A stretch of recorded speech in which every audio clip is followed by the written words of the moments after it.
옆에 계신 분은 얼굴이 예쁘세요. 제가 생각하는 예쁜 얼굴은 눈이 좀 크고 눈동자가 크신 분들인데, 그런데 좀 아쉬워요. 2번 받고 오셨다는데 마음에 안 드는 게 어떤 거예요? 앞에 눈 앞에가 어떻게 마음에 안 들어요? 떠 있는 느낌?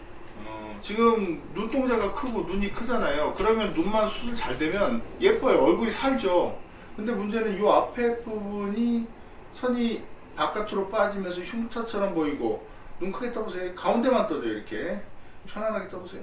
이 앞에가 짧고 기운 거예요. 그러니까 눈이 예쁘려면 좀 둥글게 잡아야 돼요. 그리고 이 아웃라인으로 빠진 흉터는 이게 고치기 어렵다고 하는데 인으로 집어넣을 거예요. 그러니까 둥글고 긴 눈, 인라인, 얇은 쌍꺼풀을 만들 거예요.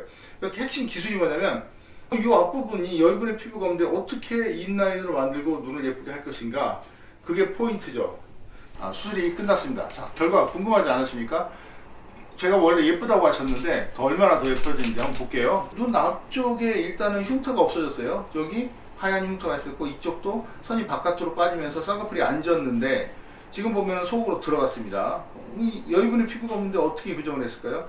자, 이 부분이 덮이 들어가면서 눈을 길게 만들어줘야 돼요. 그러니까 이만큼 공간이 추가로 생긴 겁니다. 마치 발코니 확장하듯이 몇 평이 더 커진 거예요. 그래야지 얼굴에 맞는 둥근 눈이 되거든요.